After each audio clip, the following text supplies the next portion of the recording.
अस्सलाम वालेकुम क्लास। क्या हाल है? उम्मीद है आप ठीक होंगे, खैरियत से होंगे। आज हमारा जो टॉपिक है ये है लॉन्ग टर्म लायबिलिटीज़ का। लास्ट टाइम आपको याद है हमने डिस्कशन की थी अकाउंटिंग फॉर कॉरपोरेशंस के ऊपर।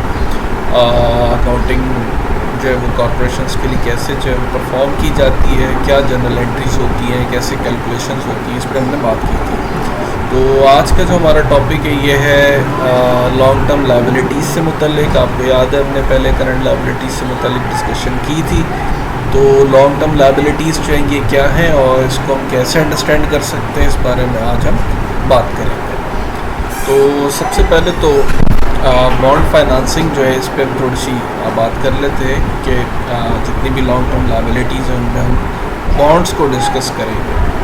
तो बॉन्ड फाइनेंसिंग बेसिकली क्या होती है, इसमें ये होता है कि एक कॉरपोरेशन जो है उसको जब पैसों की ज़रूरत होती है तो उसके पास दो रास्ते होते हैं, या तो अपने शेयर्स इशू कर दें, स्टॉक अपने एग्जिस्टिंग शेयर होल्डर्स को या जनरल पब्लिक को, या दूसरा इसके पास रास्ता ये होता है कि ये बॉन्ड इशू कर ले। बॉन्ड एक तरह का समझ लें डेट इंस्ट्रूमेंट होता है, यानी एक तरह का कर्जा ले लें और उसके अगेंस्ट जो है वो उसकी सबूत में एक सर्टिफिकेट इशू कर दें जिसे हम बॉन्ड कहते हैं। तो अब कॉरपोरेशन के पास दो रास्ते हैं, तो स्टॉक इशू कर ले पैसा अगर उसने हासिल करना है बिज़नेस के लिए, या फिर बॉन्ड जो है उसको इशू करके पैसा इन्वेस्टर से ले लिया जाए। और ज़ाहिर है कि जिन इन्वेस्टर से पैसा लिया जाएगा उन इन्वेस्टर्स को इंटरेस्ट भी पे किया जाएगा। ज़ाहिर है कि जो कर्ज़ा आप लेते हैं उसके ऊपर आपने इंटरेस्ट भी पे करना होता है, तो जो इन्वेस्टर आपको कर्ज़ा देगा वो आपसे इंटरेस्ट भी लेगा।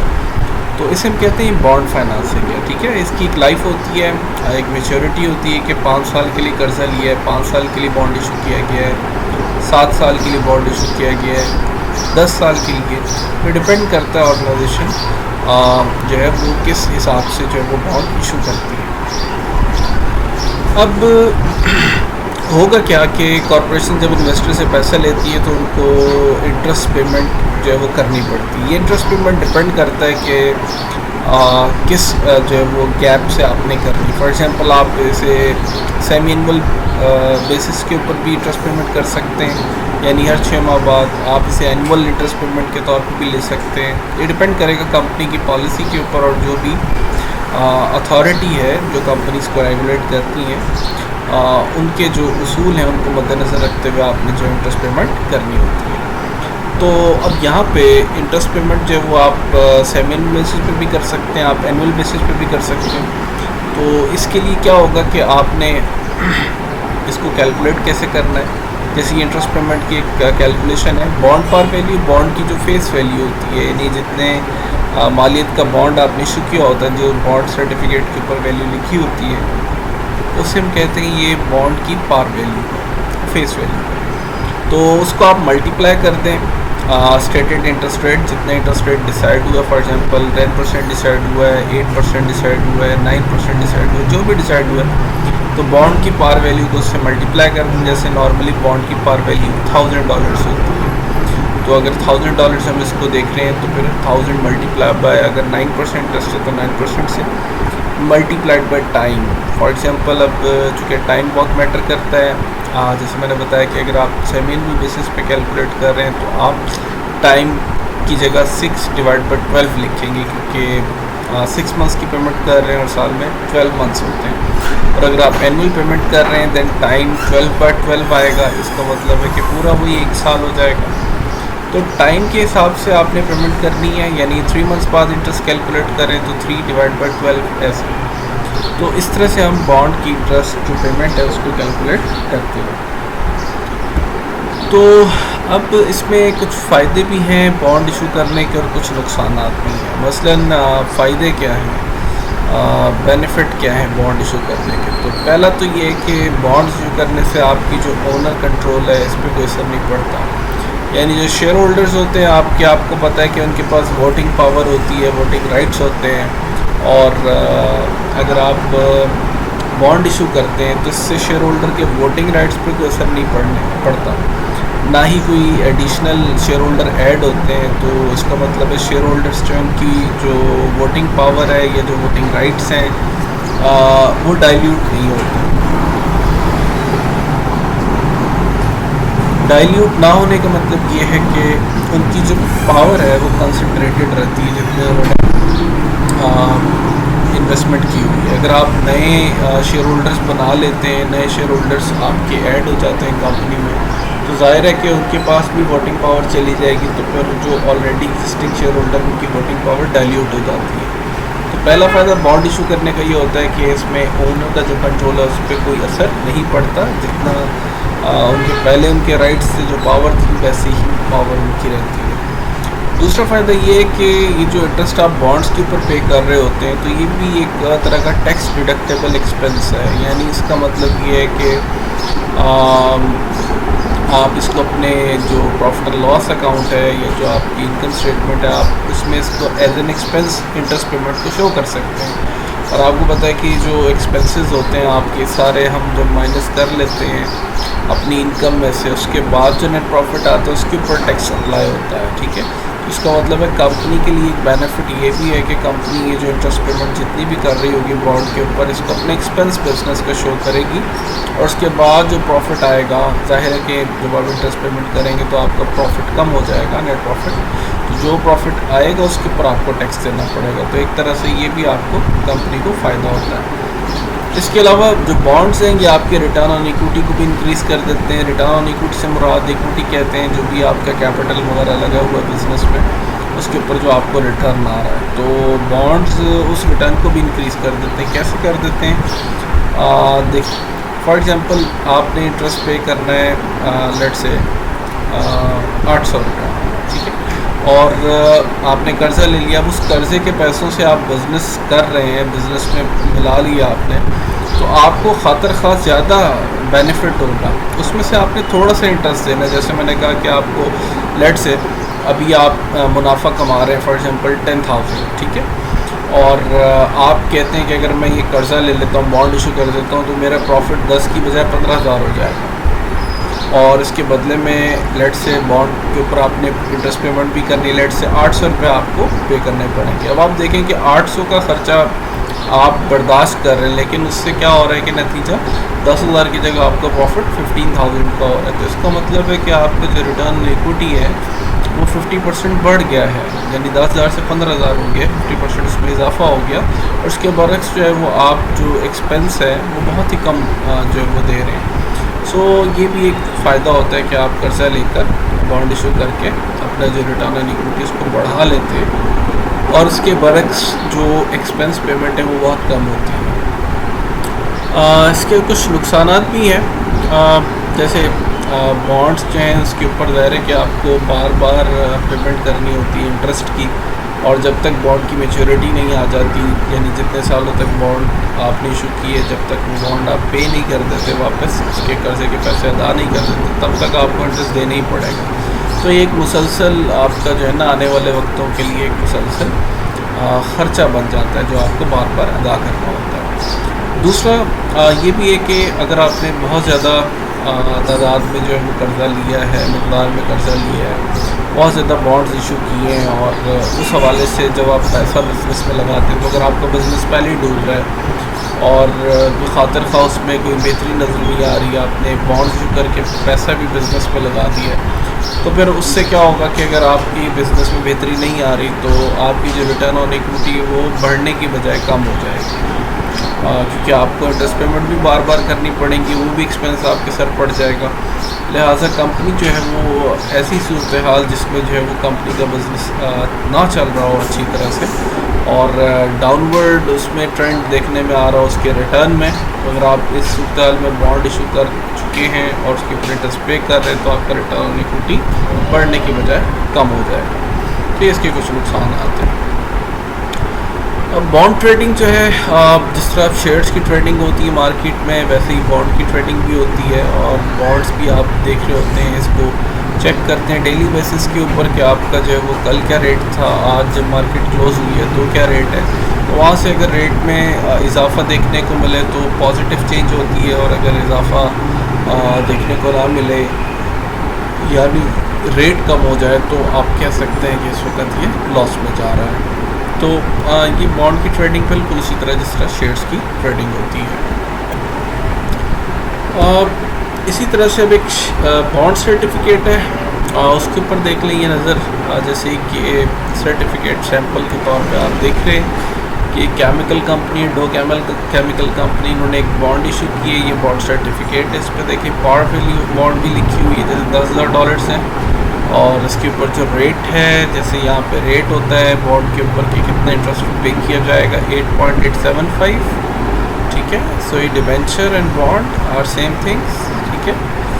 तो ये सेम होती है तकरीबन, ये इंटरचेंजेबली हम वर्ड यूज़ करते हैं बॉन्ड और डिबेंचर का। आमतौर पर बस डिबेंचर के लिए इतना याद रखें कि कुछ लोग ये कहते हैं कि डिबेंचर जो है ये लॉन्ग टर्म जो है वो एक इंस्ट्रूमेंट होता है, और बॉन्ड जो है ये थोड़ा शॉर्ट टर्म होता है। लेकिन शॉर्ट टर्म से मुराद ये नहीं है कि 1 साल के अंदर अंदर आपको पे करना है। तो वैसे ये दो टर्म्स जो है डिबेंचर और बॉन्ड इंटरचेंजेबली इस्तेमाल होती हैं। सो इसके ऊपर जो आपने ड्यू यानी कब या आपने पे करना है बॉन्ड 2000 जो ईयर में पे करना है, ठीक है। सो 8.875 ये आपके पास जो है बेसिकली रेट ऑफ इंटरेस्ट है जो आप पे करेंगे सालाना। अब हम देखते हैं कुछ जनरलिटीज अकाउंटिंग के पॉइंट ऑफ व्यू से कि बॉन्ड्स जब इशू किए जाते हैं तो एंट्री क्या होती है जनरलिटी। अब जैसे फॉर एग्जांपल जनवरी 1, 2015 पे एक कंपनी ने कुछ बॉन्ड्स इशू किए हैं, पार वैल्यू $8 लाख की है, स्टेटेड इंटरेस्ट रेट 9% का है, 9% इंटरेस्ट आपने इस बॉन्ड पे देना है, और इंटरेस्ट डेट्स चाहिए 36 एंड 31/12 का, यानी ये सेमी एनुअल बेसिस पे आप इंटरेस्ट पे करेंगे, यानी जून 30 पे और दिसंबर 31 पे। मेच्योरिटी डेट दिसंबर 31, 2034 ये बताई गई है, 20 साल इसकी लाइफ है बॉन्ड की, ठीक है।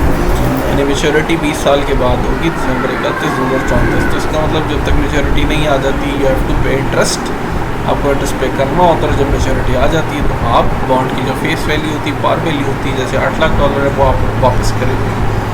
तो फ़िलहाल अभी तो हम वापस नहीं कर रहे, अभी तो हमने बॉन्ड इशू किया है। तो जब बॉन्ड इशू किया जाता है तो सिंपल एंट्री याद रखें कि कॉर्पोरेशन जब बॉन्ड इशू करती है तो पैसा कंपनी में आ रहा होता है, तो कैश कंपनी में बढ़ेगा तो कैश एसेट होता है, डेबिट कर लेंगे।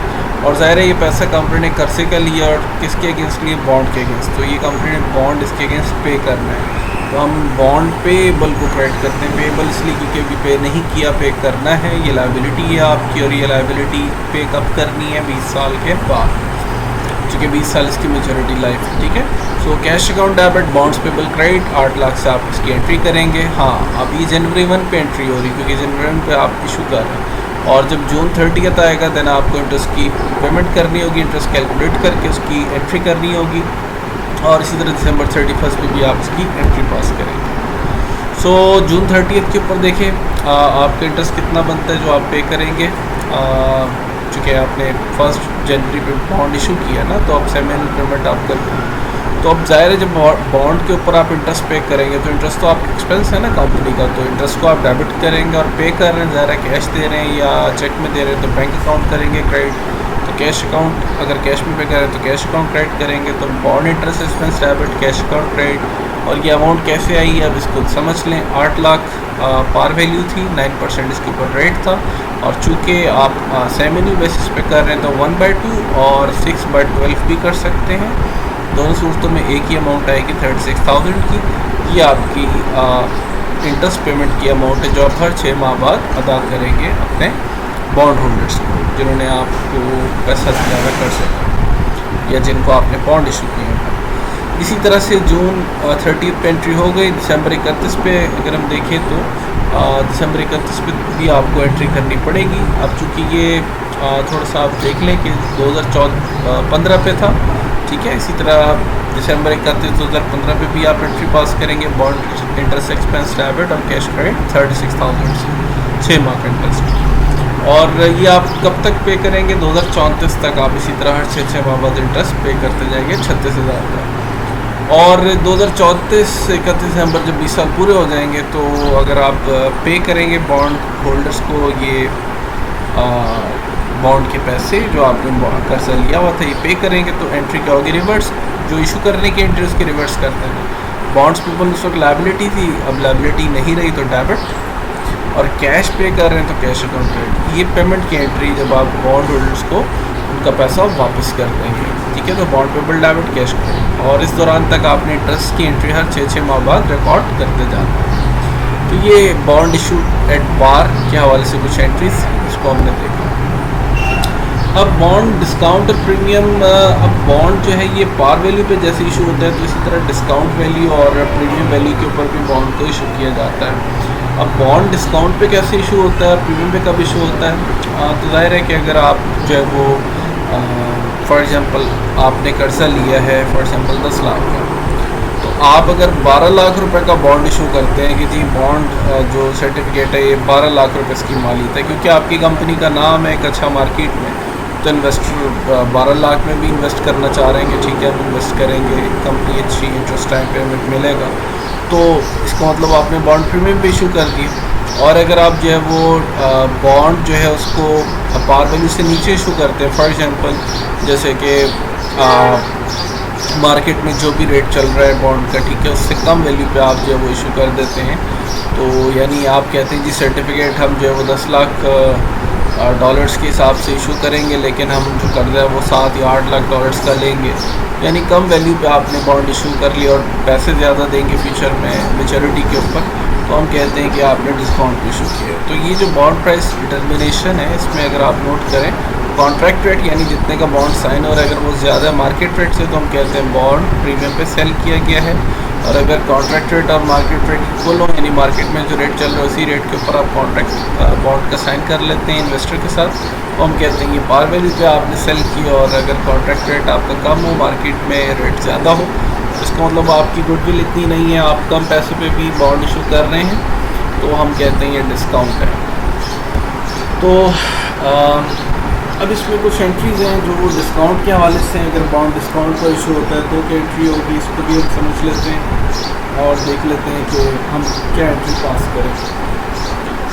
तो सबसे पहले एक सिंपल क्वेश्चन है, देखिएगा, फीला issues bond with the following provisions, par value 1 lakh dollars की है और इशू प्राइस इसकी 96.454% ऑफ पार वैल्यू, यानी सिंपली कि पार वैल्यू जितनी भी है उसकी 96.454% इसकी इशू प्राइस है। इसका मतलब सिंपली ये हुआ कि 3.6 जो है वो 5 जो है ये अप्रॉक्सीमेटली 3.55 कह लें, ये आपका डिस्काउंट रेट होगा, डिस्काउंट पे आप इशू कर रहे हैं। तो स्टेटेड इंटरेस्ट रेट ये 8% है, मार्केट में इंटरेस्ट रेट जो है ये 10% चल रहा है, तो बॉन्ड जो है वो ज़ाहिर है कि डिस्काउंट पे आप बेच रहे हैं, तो इंटरेस्ट रेट्स जो हैं इसमें 6 सेमी एनुअल हैं, देखें जून 30 पे और दिसंबर 31 के ऊपर। बॉन्ड की जो डेट ऑफ इशू है ये इसकी 2015 है, 31 दिसंबर, और 2 साल इसकी लाइफ है, यानी 31 दिसंबर 2017 को आप इसको वापस करेंगे। तो ये कुछ डिटेल्स थी। अब हम बात करते हैं इसकी एंट्रीज़ के ऊपर कि इसकी एंट्रीज़ क्या बनेंगी। तो अगर आप नोट करें तो दिसंबर 31 2015 जब बॉन्ड इशू किया जाएगा तो क्या एंट्री हम इसमें करेंगे। तो आपको पता है कि ये डिस्काउंट पे इशू किया है, तो डिस्काउंट आपके एक्सपेंस बनेगा कंपनी का, तो कंपनी डिस्काउंट जो बॉन्ड्स के ऊपर हो रहा है इसको डेबिट करेगी। सो पहले हम देख लेते हैं कि डिस्काउंट कितना हो रहा है, क्योंकि इसने हमें जो सवाल में बताया तो ये था कि पार वैल्यू 1 लाख डॉलर्स की है, जबकि डिस्काउंट आप कितना दे रहे हैं 96.454 प्रोसीड्स आ रही हैं, यानी 3.54 के करीब डिस्काउंट है। तो इसका मतलब है कि 1 लाख को मल्टीप्लाई करते हैं 96.454% से, तो इसका मतलब कैश कितना आएगा 96454, तो ये कैश कंपनी में आएगा। बाकी 1 लाख में से 96454 को माइनस कर दें तो डिस्काउंट निकल आएगा 35456 का, इसको आप डेबिट करेंगे, और बॉन्ड्स पेबल आपकी लायबिलिटी, क्योंकि आपने बॉन्ड इशू किया है लिहाजा आप इसको क्रेडिट करेंगे। और ये जो डिस्काउंट ऑन बॉन्ड्स पेबल एक काउंटर लायबिलिटी अकाउंट है, क्योंकि आपने इसके अगेंस्ट इसको राइट ऑफ करना चाहते हैं, अगर हर साल पे आप राइट ऑफ भी कर सकते हैं। तो अब हम इसकी एंट्री ज़रा देख लेते हैं कि एंट्रीज़ की मेच्योरिटी और कैरिंग वैल्यू के हवाले से। अब ज़ाहिर है कि 1 लाख डॉलर्स की वैल्यू थी, डिस्काउंट इस पर 3546 का हो गया था, तो जो कैश आया था 96454 आया था। तो इंटरेस्ट अब कैसे आप निकालेंगे, आपको पता है कि 6 मंथ्स के बाद जो है ना आपने ये इंटरेस्ट पे करना होगा। और ज़ाहिर तो इंटरेस्ट जो है कि आप इसके ऊपर ही कैलकुलेट करेंगे। 4 इसकी पेमेंट्स होंगी, चूँकि 2 साल का आपका बॉन्ड है। तो 2 साल का बॉन्ड होने का मतलब है कि आप 4 दफ़ा जो है वो पेमेंट करेंगे इंटरेस्ट की। चूँकि 2015 31 दिसंबर को इशू हो रहा है और दिसंबर 2017 31 दिसंबर को आप इसको पे बैक करेंगे। तो इसका मतलब 2 साल का टाइम है, तो साल में 2 दफ़ा इंटरेस्ट पे करना है। तो इसका मतलब है कि आपको 2 साल में 4 दफ़ा इंटरेस्ट पे करना पड़ेगा। और इंटरेस्ट आपने हमेशा पार वैल्यू ऑफ बॉन्ड के ऊपर ही पे करना होता है, कैलकुलेट करना होता है। लिहाजा अब आप देखिए 4 पेमेंट्स बनती हैं 2 साल के दौरान। डिस्काउंट किस इंटरेस्ट पेमेंट कैसे निकालेंगे? 1 लाख इसकी बॉन्ड की मेच्योर पार वैल्यू है, इसके ऊपर 8% इंटरेस्ट रेट है। 8% मल्टीप्लाई करते हैं और साल में 2 दफ़ा है, तो हाफ ईयर यानी 1/2 या 6/12 कर लें। तो इसका मतलब है जो भी आंसर आएगा इसको आप 4 से मल्टीप्लाई कर दें। ये 4000 के करीब इंटरेस्ट बनता है, तो 4000 मल्टीप्लाई बाय 4, क्योंकि साल में दो दफ़ा पेमेंट है और 2 साल में 4 दफ़ा है। तो पूरे 2 साल में जो आप इंटरेस्ट पे करेंगे वो कितना होगा? 16000, ठीक है।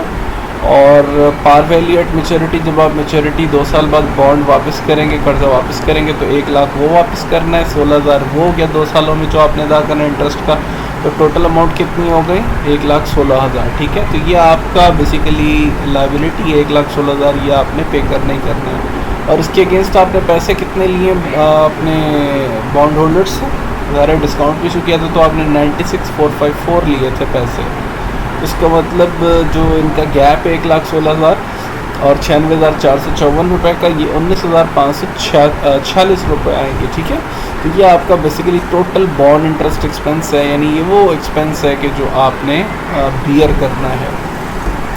इसके अल्टरनेट जो कंप्यूटेशन है, यानी ये मतबादल जो तरीका है इसको कैलकुलेट करने का, वो क्या है कि 4 पेमेंट्स हैं, 16,000 इंटरेस्ट पेमेंट ये बन गई, प्लस डिस्काउंट आपने बॉन्ड के ऊपर कितना बर्दाश्त किया? 3546, ठीक है। ये आपका जब बॉन्ड इशू आपने किया था तो ये डिस्काउंट आपने बियर किया था, तो इन दोनों को भी प्लस कर लें तो भी ये 19,546 बनता है। तो इस तरह से अगर आप नोट करें तो ये आपका एक्सपेंस है, ठीक है।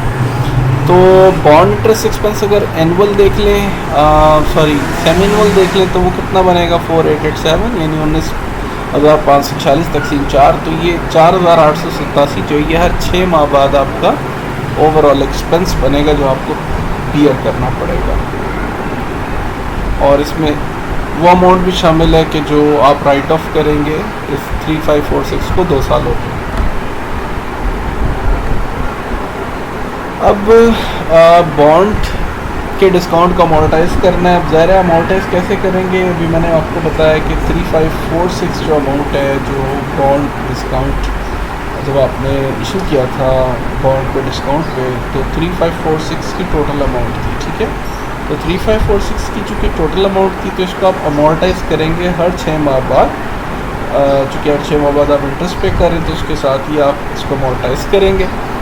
तो टोटल बॉन्ड इंटरेस्ट एक्सपेंस कितना था? 487, डिस्काउंट ऑन बॉन्ड्स पेएबल 887 और कैश 4000। इसका मतलब 4000 कैश है, ये तो इंटरेस्ट पेमेंट जा रही है ना आपकी। और 887 क्या है? ये बेसिकली 3546 डिवाइडेड बाय 4 पीरियड्स, चूँकि 4 दफ़ा इंटरेस्ट पे करना है आपने, तो 4 पीरियड्स के ऊपर आपने इसको अमोर्टाइज़ करना है। अमोर्टाइज़ बिल्कुल जिस तरह डेप्रिशिएट होता है, इसको डेप्रिसिएशन हमने पढ़ी थी, इस तरह अमोर्टाइजेशन भी पढ़ी थी। तो अमोर्टाइजेशन से मुराद होता है जो नॉन टेंसिबल हमारे एसेट्स होते हैं, इन्वेस्टमेंट्स होती हैं, उनको हमने जो है वो अमोर्टाइज़ करना होता है, जस्ट लाइक डेप्रिसिएशन डेप्रिशिएट करना होता है। तो यहाँ पे हम इसको अमोर्टाइज़ करेंगे और यानी ये ख़र्चा बनाएंगे हम अपना बिज़नेस का।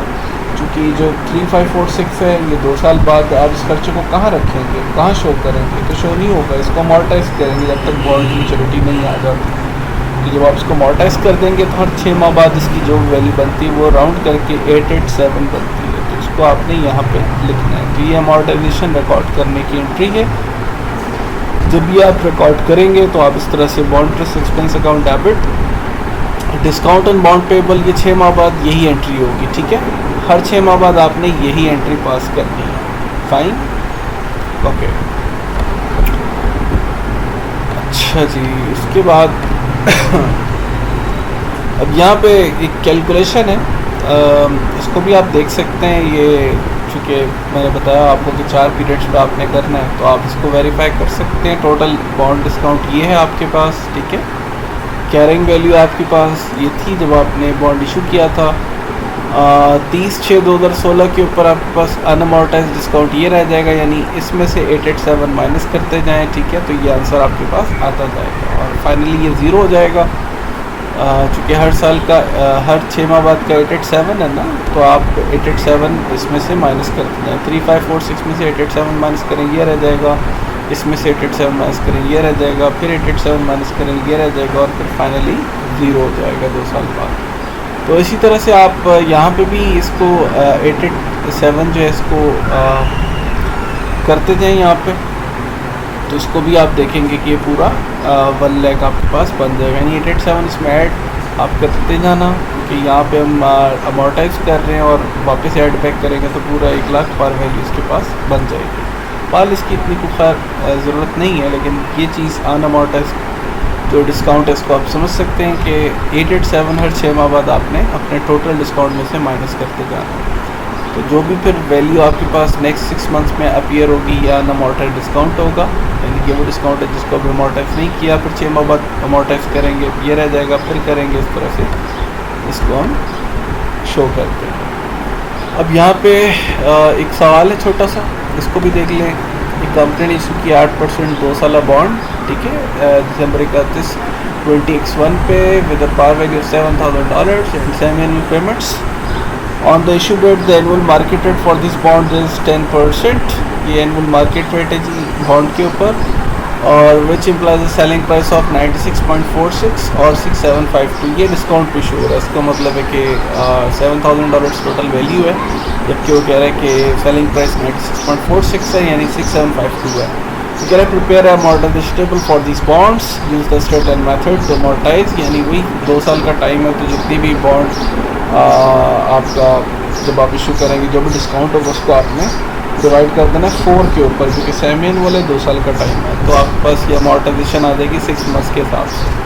जनरल एंट्रीज करनी है, डिस्काउंट जो इशू बॉन्ड्स उसको शो करना है, यानी ये भी जो हमने केस डिस्कस की उसी से रिलेटेड सवाल है, तो हम इसको ज़रा देख लेते हैं।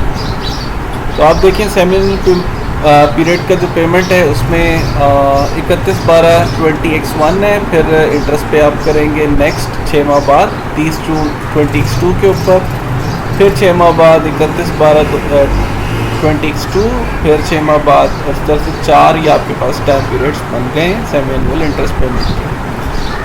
तो ये कैरिंग वैल्यू है इसकी, आपको पता 7,000 थी, लेकिन आपने जब इशू किया तो 6752 आपको मिला, ठीक है। और इस हवाले से अगर हम बात करें तो अनअमोर्टाइज डिस्काउंट 248 था। 248 कैसे पता चला, क्योंकि 7,000 में से जब आप इसको माइनस करेंगे 6752 को, तो 248 आपके पास आएगा।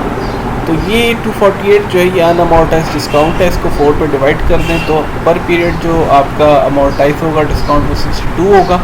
तो आप अब बारी बारी 248 में से 62 माइनस करते जाएं, जैसे जैसे आप 6 माह बाद 62 माइनस करते जाएंगे तो फाइनली 4 ईयर्स के बाद ये 0 हो जाएगा, ठीक है। और 62 इसमें ऐड अप करते जाएं तो ये पूरा 7,000 पार वैल्यू के इक्विवेलेंट हो जाएगा। तो ये शेड्यूल था एक आपको बनाने का कहा गया, ये आपने बना लिया। ये इसके अकाउंट्स हैं लेजर, अगर आप बनाना चाहें तो इसको भी आप 62 जो उससे 6 माह बाद डाल रहे हैं वो आप शो कर सकते हैं। तो अब जनरल एंट्रीज की क्या बनेगी, आपको पता है जनरल एंट्री में कैश डेबिट करते हैं हम, जाहिर है कि 6752 कैश आया, 248 डिस्काउंट टोटल इशू हुआ, इसको भी डेबिट करेंगे, बॉन्ड्स पे 7,000 से क्रेडिट करेंगे। और इंटरेस्ट की अगर एंट्री देखनी है तो इंटरेस्ट में आप देखें कि बॉन्ड इंटरेस्ट एक्सपेंस जो है 280 तो आपके पास रहेगा। जाहिर है कि जो भी आपका एक्सपेंस बन रहा है 280 इंटरेस्ट एक्सपेंस है, कैसे निकलेगा। 7,000 आपके पास बॉन्ड की पार वैल्यू थी, 8% उसके ऊपर रेट था, 6 मंथ्स का इंटरेस्ट है तो 1/2 कर लेंगे, यानी 6/12 कर लेंगे, 280 आ जाएगा। तो 280 प्लस 62 क्या ये बॉन्ड अमोर्टाइजेशन एक्सपेंस है, इसमें ऐड करने 342 से total bond interest expense debit होगा, कैश क्रेडिट होगा 280 से, क्योंकि इंटरेस्ट आप 280 पे कर रहे हैं, और 62 जो है ये आपका डिस्काउंट ऑन बॉन्ड्स डेबिट हो जाएगा, सॉरी क्रेडिट हो जाएगा, ठीक है। सो ये इसकी आपने जनरल एंट्री पास करनी है। इसी तरह से नेक्स्ट 6 मंथ के 1120 की 4 पेमेंट्स हैं आपके पास, ठीक है। और एक पेमेंट है $7,000 की, ठीक है, इसमें इसको ऐड करेंगे 8,120 आएगा। टोटल जो रीपेमेंट है आपकी बोरोड आपने की है 6752, तो टोटल इंटरेस्ट एक्सपेंस आपका बनता है इसमें से 8120 में से 6752 माइनस कर दें 1368, अप्रॉक्स 342 जो है ये आपका बॉन्ड इंटरेस्ट एक्सपेंस बनेगा। तो ये बॉन्ड इंटरेस्ट एक्सपेंस है, ठीक है, 342 का। और discount on bonds payable credit करेंगे 62 से। कैश ये इंटरेस्ट पेमेंट की कैलकुलेशन है, 7,000 पार वैल्यू थी, 8% रेट था, और चूँकि सेमी एनुअल है तो 1/2 या 6/12, तो आपके पास 280 इंटरेस्ट पेमेंट आएगी। तो इंटरेस्ट पेमेंट प्लस बॉन्ड की जो अमॉर्टाइजेशन एक्सपेंस है 62, इनको ऐडअप कर लें तो टोटल बॉन्ड इंटरेस्ट एक्सपेंस 342 का आपका बनेगा जो आप डेबिट करेंगे। और सेम यही एंट्री हर 6 माह बाद करनी है जी आपने, ठीक है, क्योंकि बॉन्ड इंटरेस्ट एक्सपेंस 280 कांस्टेंट रहेगा और बॉन्ड की अमॉर्टाइजेशन कॉस्ट भी कांस्टेंट रहेगी, लिहाजा एंट्री सेम होगी विद सेम अमाउंट्स, लेकिन हर 6 माह बाद करनी है 4 दफ़ा। क्यों? क्योंकि बॉन्ड की जो लाइफ थी ये 2 ईयर्स थी और 2 ईयर्स में 4 दफ़ा आपने पेमेंट्स कर ली इंटरेस्ट की, 4 ही एंट्रीज बनेंगी, तो इतना कोई मुश्किल नहीं है। सिंपल एंट्री सेम और वही अमाउंट के साथ 4 दफ़ा 6 माह बाद कर लेंगे। ओके, सो एंट्री आप कर लेंगे और उसके बाद जो है जब तक आप पे नहीं कर देते ये एंट्रीज आप जारी रखेंगे। और फाइनली जब 2 साल बाद आप पे करेंगे बॉन्ड, ज़ाहिर के रीपे करते हैं आप, तो एंट्री क्या होगी जो हमने स्टार्ट में देखी थी, वो एंट्री ये थी कि आपने बॉन्ड पेबल को डेबिट करना है, कैश को क्रेडिट करना है, पार वैल्यू से जितने का बॉन्ड सर्टिफिकेट इशू हुआ था। तो इस हिसाब से 7,000 जो है ये आप एंट्री कर देंगे। ये एंट्री कब करनी? जब आप बॉन्ड को रीपे कर दें 2 साल बाद, ठीक है। ओके, सो बॉन्ड्स को प्रीमियम पे इशू करने की बात करेंगे, तो बॉन्ड्स प्रीमियम पे जब इशू होंगे तो हम ये सवाल उसी तरह से है, ठीक है। पार वैल्यू 1 लाख की है, इशू प्राइस 103.546 है, इट मीन्स कि 3.546 इस पर प्रीमियम है, तो एंट्रीज वही होंगी, सिर्फ प्रीमियम को बस याद रखिएगा 3546 जो प्रीमियम है ये क्रेडिट हो जाएगा, ठीक है। प्रीमियम ऑन बॉन्ड्स पेबल, ये एडजंक्ट लायबिलिटी अकाउंट है आपका बिजनेस का। कैश आप लेंगे 103,546 क्योंकि प्रीमियम पे आपने इशू किया है, 1 लाख के बॉन्ड्स थे, उसकी जगह आपने 1,03,546 का कैश हासिल कर लिया, इसका मतलब 3546 का आपने इजाफी कैश हासिल किया जो प्रीमियम ऑफ बॉन्ड है, लिहाजा कैश डेबिट करेंगे 103,546 से, बॉन्ड प्रीमियम क्रेडिट करेंगे 3546 से, और बॉन्ड आपने पार वैल्यू जो इशू की 1 लाख की। और जहाँ तक बात है कि इंटरेस्ट पेमेंट की, तो इंटरेस्ट पेमेंट वैसे ही कैलकुलेट होगी जैसे अभी हम देख चुके हैं, ठीक है। जैसे कि यहाँ पे इंटरेस्ट पेमेंट अगर हम कैलकुलेशन करें और प्रीमियम को अगर हम जो है वो अमॉर्टाइज़ करें, तो प्रीमियम अमॉर्टाइज़ करने के लिए आप क्या करेंगे, वही बात, टोटल प्रीमियम जितना भी है 2 साल का यहाँ पे चूँकि टाइम पीरियड था बॉन्ड का, सेमी एनुअल इंटरेस्ट है, इसका मतलब है कि 4 पे डिवाइड करें तो 887 जो है ना ये अमॉर्टाइज्ड जो आपके पास वैल्यू आती है प्रीमियम ऑन बॉन्ड की, ये 887 आ जाएगी। तो बॉन्ड इंटरेस्ट एक्सपेंस आप डेबिट करेंगे, प्रीमियम ऑन बॉन्ड को भी डेबिट करेंगे, ये अमॉर्टाइज्ड वैल्यू जो डेबिट करेंगे, ठीक है, और कैश क्रेडिट करेंगे 6,000 से। अब 6,000 कैसे आएगी? ये बेसिकली आपके पास इंटरेस्ट पेमेंट है, 1 लाख आपके पास बॉन्ड थे, 12% रेट है, इंटरेस्ट रेट है, और चूँकि 6 मंथ्स के बाद आप इंटरेस्ट पे कर रहे हैं तो हाफ यानी 1/2 या 6/12 करेंगे तो आपके पास ये 6,000 का इंटरेस्ट शो हो जाएगा। तो ये इंटरेस्ट पे करेंगे आप कैश में, जबकि प्रीमियम 887 है, तो बॉन्ड इंटरेस्ट एक्सपेंस आपका 5113 आएगा, क्योंकि आप प्रीमियम आप उसको उसके साथ जो सेट ऑफ कर रहे हैं इंटरेस्ट के साथ, तो इसलिए आपका जो बॉन्ड इंटरेस्ट एक्सपेंस है कम हो जाएगा। तो अब ये अनअमॉर्टाइज्ड डिस्काउंट बिल्कुल इसी तरह से है कि 887 आया था, तो इसमें 887 आप लेस करते जाएँ, ये 0 हो जाएगा फाइनली, इसमें एडअप करते जाएँ तो ये 1 लाख पूरा हो जाएगा। तो ये बिल्कुल वैसे ही है। अब एक सवाल है इससे रिलेटेड, इसको भी देख लें, बिल्कुल जिस तरह कि हमने डिस्काउंट वाले केस में देखा था, प्रीमियम वाले केस में हम देख रहे हैं, ठीक है, एंट्रीज वही होंगी। अब ये देखें कैरिंग वैल्यू है इसकी, ठीक है, अब जैसे वो कह रहे हैं कि $7,000 का पार वैल्यू है, जबकि आपने पैसे लिए हैं 7260, तो इसका मतलब सिंपल ये है कि 260 जो है ये प्रीमियम ऑन बॉन्ड आपने जो है वो इजाफी वसूल किया है, ठीक है। सो अगर हम प्रीमियम 260 को देखें तो 260 डिवाइड बाई 4, 4 सेमी पेमेंट्स हैं, क्योंकि 2 साल का बॉन्ड है, 6 माह बाद इंटरेस्ट देना है, तो उसका मतलब 260 डिवाइड बाई 4 करेंगे तो $65 पर पीरियड जो है ये बॉन्ड की अमॉर्टाइजेशन होगी प्रीमियम की, ठीक है। तो 65 माइनस करते हैं, 2 साल बाद ज़ीरो हो जाएगा। इसका लेजर भी बना सकते हैं आप। जनरल एंट्री को अगर आप देखें तो कैश आप डेबिट कर रहे हैं, ज़ाहिर है 7000 और प्रीमियम के ऊपर है तो 7260 कैश डेबिट हो गया। बॉन्ड्स पेबल 7000 से क्रेडिट होंगे और जो गैप है 260 का वो आपका बॉन्ड प्रीमियम है, जिसको आप क्रेडिट करेंगे। और इंटरेस्ट एक्सपेंस अगर देखा जाए तो ज़ाहिर है कि 280 का इंटरेस्ट एक्सपेंस बनता है। 4 पेमेंट्स आपने करनी है 1120 की, एक पेमेंट है 7000 की एट मैच्योरिटी, 8120 टोटल अमाउंट बनती है। बोरो आपने की 7260, तो 860 जो है ये टोटल बॉन्ड इंटरेस्ट एक्सपेंस बनता है पूरे 2 साल का। 4 पे डिवाइड करेंगे तो 215 पर पीरियड आ जाएगा। अब जनरल एंट्री इंटरेस्ट की देख लें। जैसे मैंने बताया इंटरेस्ट आपने निकालना है 7000 के ऊपर 8% और हाफ ईयर का 280 बनेगा, ठीक है। तो 280 आपका इंटरेस्ट एक्सपेंस है, आप क्रेडिट करेंगे। और आपको पता है कि 65 जो वैल्यू है इसको हमने डेबिट करना है, ये बॉन्ड अमॉर्टाइजेशन है, तो 280 में से 65 निकाल दें, 215 आपका बॉन्ड इंटरेस्ट एक्सपेंस है। तो यही सेम एंट्री सेम वैल्यूज़ के साथ 4 दफ़ा आपने परफॉर्म करनी है ताकि जो है वो 2 साल पूरे हो जाएँ। और 2 साल के बाद जो फिर आप एक ही एंट्री करेंगे, बॉन्ड वापस करने की जो एंट्री होगी तो कैश क्रेडिट करेंगे, बॉन्ड्स पेबल को डेबिट करेंगे। वही एंट्री सिंपल जो बॉन्ड जब रीपेड करते हैं। तो ये तो बात हो गई पार वैल्यू के ऊपर बॉन्ड क्या एंट्री होती है, डिस्काउंट वैल्यू के ऊपर बॉन्ड की क्या एंट्री होती है, प्रीमियम वैल्यू के ऊपर बॉन्ड क्या एंट्री होती है, ठीक है।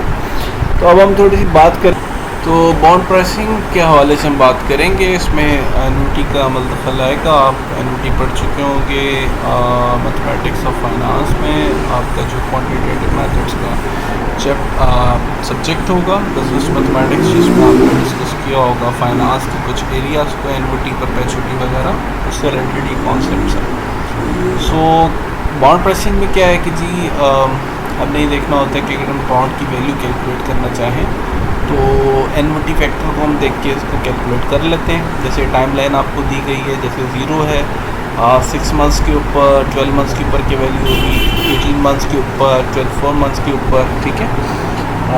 जो भी आपके पास इंटरेस्ट पेमेंट की वैल्यू होगी कैश आउटफ्लो से रिलेटेड, तो इस पर थोड़ी सी हम बात करेंगे। अब डिस्काउंट बॉन्ड जो है इसकी प्रेजेंट वैल्यू अगर आपने निकालनी, कैसे निकालेंगे? जैसे का सवाल है पार वैल्यू $1,00,000 से, ठीक है। इशू प्राइस पूछ रहा है आपसे, ये आपने बतानी है, ठीक है। और इंटरेस्ट रेट आपको दे दिया गया 8% का, मार्केट में 10% कर दिया। और इंटरेस्ट रेट्स जो इंटरेस्ट पे करेंगे ये 6 मंथ्स के हिसाब से आप पे करेंगे, या 6 माह बाद 30 जून और 31 दिसंबर पे। बॉन्ड की जो इशू डेट है ये 31 दिसंबर 2015 है, जबकि 2 साल इसकी मेच्योरिटी है, 31 नवंबर 2017 पे आप इसको पे करेंगे। तो अब यहाँ पे देखेंगे कि क्या इसका जो है ना वो वैल्यू, प्रेजेंट वैल्यू निकालने के लिए आपको इंटरेस्ट रेट और नंबर ऑफ़ पीरियड्स दरकार होंगे। इंटरेस्ट रेट आपको पता है कितना है और नंबर ऑफ़ पीरियड्स भी आपको पता है कितने हैं। तो यहाँ पे सबसे पहले अगर हम नोट करें तो टोटल जो मार्केट रेट है इंटरेस्ट का वो कितना था, 10% का मार्केट रेट। तो मार्केट रेट को आप 2 पर डिवाइड कर लें, क्योंकि आपका 2 साल का जो है वो टोटल ये क्या कहते हैं 2 ईयर्स की मैच्योरिटी लाइफ है। सो वैसे भी एनुअल आपका कितना है 10% रेट है मार्केट का, और वैसे स्टेटेड जो है 8% है, लेकिन 10% चूँकि मार्केट है लिहाजा आप इसको सेमिनल बेसिस पे पे कर रहे हो, तो 10/2 यानी हर 6 माह बाद 5% अप्रॉक्सीमेटली आप पे करें। तो सेमिनल पीरियड्स कितने बनते हैं 4, हर 6 माह बाद, हर 6 माह बाद यानी 2 साल आपने पे करना है ना, तो हर 6 माह बाद आपको जो इंटरेस्ट पे करना पड़ेगा, तो 4 दफ़ा इंटरेस्ट पे करना पड़ेगा आपको 2 साल में, तो इसका मतलब 4 इसके सेमिनल पीरियड्स हैं। 6 माह के हिसाब से अगर मूव करें तो सेविंग रेट मार्केट के हिसाब से 5% हो गया। सो यहाँ पे अगर हम बॉन्ड रिटायरमेंट की बात करें तो बॉन्ड रिटायरमेंट में अगर आप देखें तो अगर कैरिंग वैल्यू, यानी कैरिंग वैल्यू से मुराद होता है कि आपकी जो बुक्स में वैल्यू आ रही है बॉन्ड से मुतालिक जो आपने पे करना है वो अगर ज़्यादा हो और रिटायरमेंट प्राइस आपकी कम हो। रिटायरमेंट प्राइस से मुराद है कि जो प्राइस आपने जो है वो पे की है at the time of payment of bond, तो हम कहेंगे कि वो अगर कम है तो गेन ऑन बॉन्ड होगी। और अगर इसी तरह कैरिंग वैल्यू आपकी बुक्स में कम है, यानी बुक्स में आपकी जो बॉन्ड की कैरिंग वैल्यू शो हो रही है वो कम है और रिटायरमेंट जब आपने बॉन्ड की जो पेमेंट आपने की है वो ज़्यादा की करती है तो हम कहेंगे लॉस हो गया। इसको समझने के लिए एक सवाल है, इसमें देखें कि $1,00,000 की कॉलेबल बॉन्ड्स हैं, ये रिटायर आप कर रहे हैं 1 जुलाई 2015 को पहली इंटरेस्ट पेमेंट के बाद, यानी एक ही इंटरेस्ट पेमेंट थी और आप रिटायर कर रहे हैं। तो बॉन्ड की जो कैरिंग वैल्यू वो कितनी है 1,04,500, ये बॉन्ड की कैरिंग वैल्यू। और बॉन्ड्स की जो कॉल प्रीमियम वो कितना 3,000 का है, यानी आपने रिटायरमेंट के वक्त 3,000 प्रीमियम भी पे करना है। तो अगर आप नोट करें जब आप बॉन्ड्स पे करेंगे 1,00,000 इसकी पार वैल्यू है ना, तो बॉन्ड को तो आप 1,00,000 बॉन्ड्स पेबल को तो 1,00,000 से डेबिट कर देंगे और कैश कितना देंगे 1,00,000 ये बॉन्ड वाला, ठीक है, और 3,000 इसका प्रीमियम, तो 1,03,000 आप पे कर रहे हैं। ये पे कर रहे हैं 1,03,000, जबकि बॉन्ड की जो कैरिंग वैल्यू वो कितनी थी 1,04,500। इसका मतलब है कैरिंग वैल्यू ज़्यादा है, पे आप कम कर रहे हैं तो आपको गेन होगा ना। इसका मतलब 4,500 जो है ये क्या है, बेसिकली ये वही है जो कैरिंग वैल्यू का हिस्सा है प्रीमियम का। 1,00,000 जमा 4,500 यानी 1,00,000 बॉन्ड पेबल है, 4,500 इसमें ऐड करेंगे तो 1,04,500 बनेगा। तो ये आपके पास प्रीमियम था बॉन्ड के ऊपर जो लिया हुआ था आपने, ठीक है, आप इसको डेबिट करेंगे अब चूँकि आप रिटायर कर रहे हैं। 1,00,000 का बॉन्ड था और पे कितना कर रहे हैं 1,03,000, यानी 1,500 रुपये आपको बचत हो रही है। कैरिंग वैल्यू 1,500 रुपये से ज़्यादा है, यानी 1,04,000 आप कैरिंग वैल्यू जब आप पे कर रहे हैं रिटायरमेंट पे तो 1,00,000 जमा 3,000 तो 1,500 रुपये आप बचा रहे हैं। तो ये गेन ऑन बॉन्ड रिटायरमेंट है जो आपने क्रेडिट करना है। इस तरह अगर लॉस ऑन बॉन्ड रिटायरमेंट हो तो आप लॉस ऑन बॉन्ड रिटायरमेंट को डेबिट करेंगे, फाइन। तो अब यहाँ पे conversion of bonds to stock है। अगर आप बाज़ का ये भी होता है कि कन्वर्टेबल बॉन्ड्स भी होते हैं, क्या आप ये राइट्स देते हैं अपने बॉन्ड होल्डर्स को कि अगर वो शेयर्स में कन्वर्ट करना चाहें अपने इस बॉन्ड को तो वो कर सकते हैं। इससे ये होता है कि आपको पेमेंट नहीं करनी पड़ती बल्कि आप उसी बॉन्ड के अगेंस्ट जो उतने शेयर्स इशू कर देते हैं। तो उस केस में एंट्री क्या होगी, सिंपल एंट्री होती है बॉन्ड्स पेबल को हम डेबिट करते हैं, कॉमन स्टॉक क्रेडिट कर देते हैं क्योंकि आप शेयर्स इशू कर रहे हैं, और पेड इन कैपिटल एक्सेस और इनका जो डिफरेंस होता है उसको भी हम क्रेडिट कर देते हैं। तो ये एक एंट्री है। लेट से कि अब वो कह रहे हैं कि 1,00,000 पार वैल्यू के बॉन्ड्स थे, ठीक है, इनकी कैरिंग वैल्यू $1,00,000 थी, ये कन्वर्ट किए गए 15,000 शेयर में $2 par value of common stock के हिसाब से। इसका मतलब है कि 15,000 शेयर्स $2 वैल्यू के साथ कितने बनते हैं 30,000 के। इसका मतलब 1,00,000 के जो बॉन्ड्स हैं उनकी एवज आप 30,000 के शेयर्स इशू कर रहे हैं और आपके बॉन्ड होल्डर्स राजी हैं, तो 70,000 का गैप है, ये पेड इन कैपिटल एक्सेस आ गया आपके पास। ओके, सो यहाँ तक आज का हम लेक्चर रखते हैं। आगे नोट्स पेबल के हवाले से बात होगी, इस पर हम नेक्स्ट लेक्चर में बात करेंगे। तो अगर इसमें कोई मसला आएगा तो आपने डिस्कस ज़रूर कर लें।